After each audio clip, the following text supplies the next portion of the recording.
Ladies and gentlemen, thank you for joining me here today. I am, of course, Gregor Guy, depending upon how you know me. Now, we will go ahead and address the elephant in the room. Casey has decided to go start his own YouTube channel. So, obviously, go and subscribe to his channel. It is, and I will try and find a link and leave it in the description, because when I searched it, there were like 6 or 8 different end channels on the YouTube. So hopefully I'll be able to even put the right one down there. But either way, moving forward from that, I'm sure at some point in time we will do a future, collaboration. But in the meantime, it is going to realistically be a solo effort moving here forward.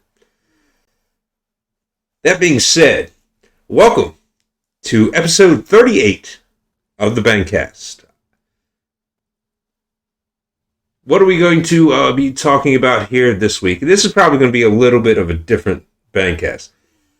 Kind of almost like a throwback to some of our starting points and everything.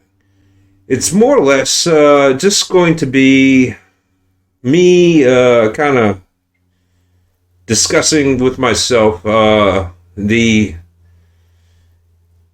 headlines that have been coming out here this past week, we will say. So, what's the main thing that is going on here this week?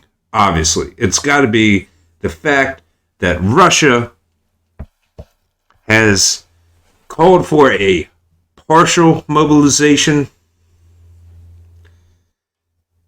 which is also the first time that they have called for any kind of mobilization since World War II.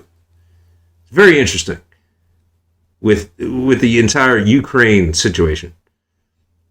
Now, I do believe that they are calling up reservists. They are instituting a draft.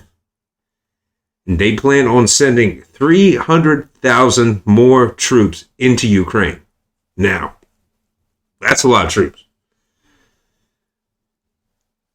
At the same point in time, I've already been hearing stories that Russian citizens are breaking their arms, breaking their legs. They are injuring themselves in order to avoid this draft. So, how popular is this decision? I can't really answer that for you.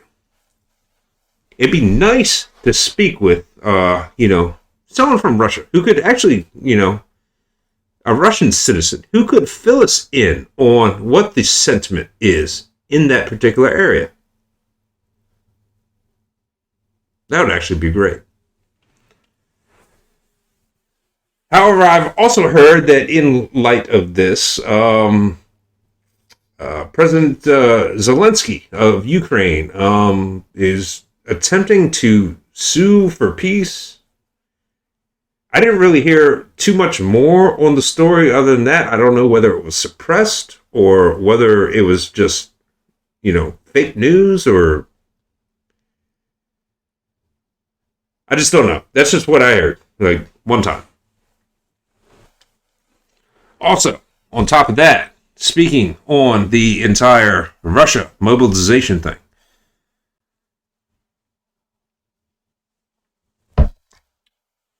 the President of the United States, Joe Biden,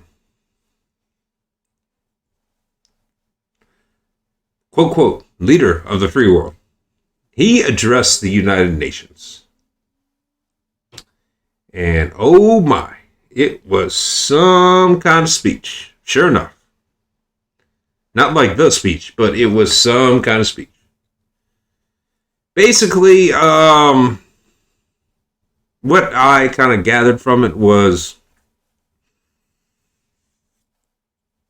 he called on every single United Nations country to aid Ukraine and basically kick Russia out of the UN. I mean, that's obviously generalizing, and it was not set in those particular terms. I'm just being like harsh about what I heard. I mean,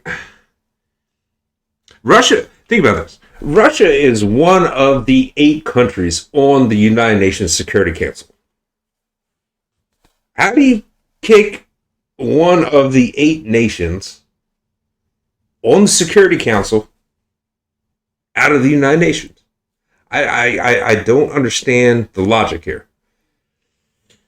I don't know. I mean, at some point in time, I mean, these two individuals, in my mind, they just need to sit down and have a discussion and be like, hey, look, we don't like what you're doing here. It's like, well, I'm going to keep doing it. And then just lay out what the fuck is going to happen so, at least the people can stop, like, puckering their buttholes, quite honestly.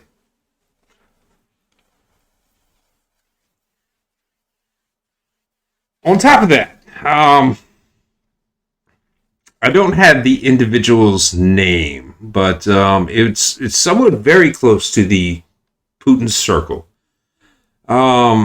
She is the editor in chief of the Russian state news, and she posted on social media that Putin is all in for a conflict with NATO. What that means, I hate to leave up to speculation, but it does not sound good, in particular to me.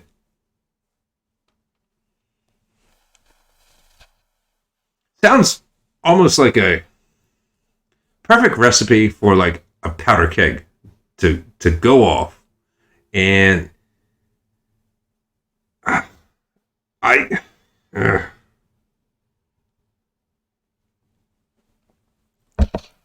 mean, realistically, I mean, what do you even do with that? If the president, the leader of Russia, wants to get involved in a conflict with NATO, where does that leave the where does that leave the world? Also, at the same point in time, I wonder if he's trying to call NATO's bluff.